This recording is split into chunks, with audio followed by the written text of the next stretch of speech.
Everett every day. And so this is our school, just so you have a visual. If we were really looking at active engagement, I would say, please read this with me. But I think you can read that. We do have students from here and around the world. And so it is an amazing, inspiring place. Just briefly, some demographics. And that's just demographics. It doesn't tell our story. It doesn't tell who we are. But it does tell you that we have both a number of challenges and a number of opportunities. So we kind of talk that we walk around with a burden of opportunities because we know that we can make a difference for our kids. Again, more demographics. But it matters what we do with who we are. That slide didn't come out, but it shows that we have a lot of different languages. We have a family literacy program at Everett, and we have 20 mothers, immigrant refugee mothers, who come every day from 8:30 to 10:30. They learn English, they go to their child's classroom, and they spend time with their child in the classroom, and then they spend time once a week together. And so we're starting our 5th year. We had a new program funded by the Toyota Corporation called Family Learning. And these are the 4 components. And so we really focused on the family service learning. Our mothers who are in this program, they have so much to give, so many talents. So this is our message to families. We were asked if we wanted to be a participant, and we said sure. We didn't know what it was. But we said yes, any opportunity for our families and children, you bet, we will. And so we said to the parents, well, okay, it's about family learning, and here's some more intended outcomes. And I know I'm going to go through this quickly, but I know you can read again as well. We said, well, what do you want to learn? That's what we said to them. It's about family learning. It's something you might want to learn. And then we really went to, well, what do you want to teach? What can you share with others? And these are some examples then of what our parents said that they would like to teach, what they could teach. Our Korean mothers are excellent weavers, and we have excellent cooks, and they could teach volleyball. They have such a wealth of talents. And this is just an example then of what they could. So our end goal was, let's teach each other about our cultures. Let's have you teach our staff, and let's have you teach our students, and then ultimately the community. And so that's what we're working on, and that's what I want to share with you today.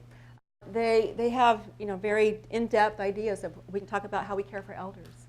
We started with, and of course our mothers are learning English, so we started with sentence frames. So the first one was, my name is, my family is from, an important thing for my culture is. And parents had a chance then to practice saying this in English.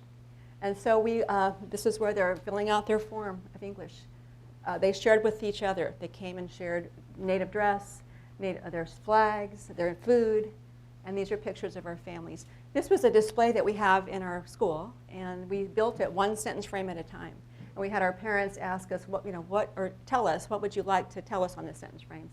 They put them in the hallway, and then kids were so excited to see their moms. This is a picture of them talking to our staff about their culture. We had different presentations.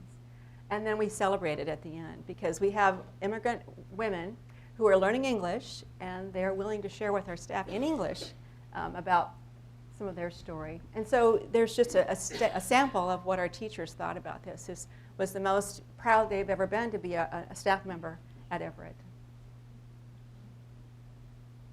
And so then we always keep moving forward. And so the next one is, can we have our parents share culture with kids?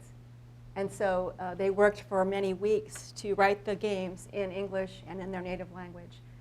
And here's an example. This is Spanish and English. And then they did it. And so last year they did 2 different clubs. And it was so neat to see the parents teaching their own children and teaching other children from Everett how to do these games, which maybe some of us learned as kids. And maybe not the same exact games, but just some really basic games, not video games, but just how can we teach that culture. Yeah. Korean families, a lot of them went to the Thailand refugee camps, and so there was very little. So they learned how to make jump ropes using rubber bands. So they taught the kids how to make rubber bands, and then they had the kids learn this game. So it was quite incredible.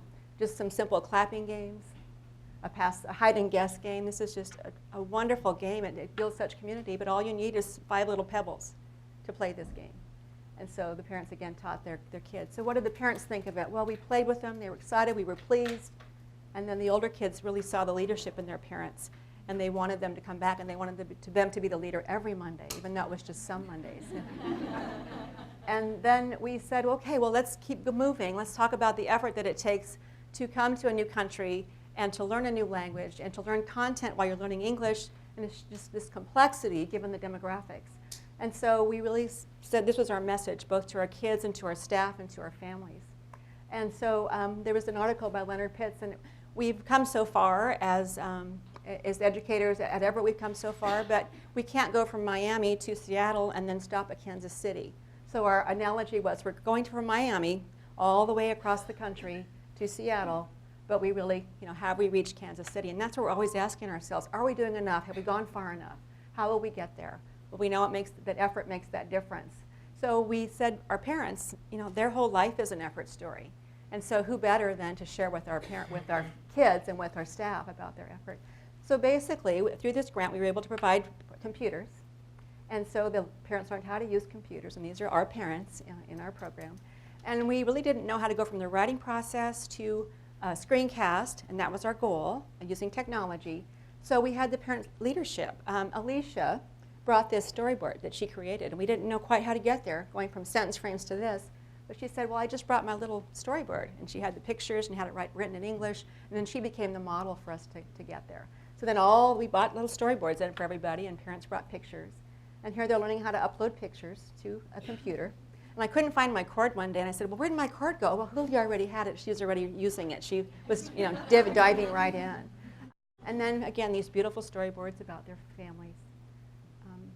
So the practice, the collaboration, the working together, and then recording that screencast because we wanted this to be in their voices. And Rosa was so incredibly nervous. She said, I couldn't even remember how to speak Spanish, and that's her native language. So I'm sitting there with her, and she's not finding a word. I understand Spanish, but I don't speak it.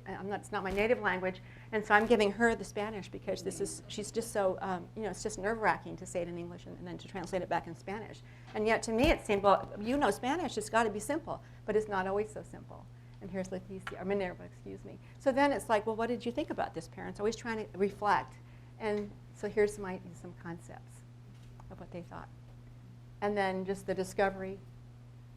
And then here's just an example. They made their PowerPoints. This is Rosa. And we shared them with the kids.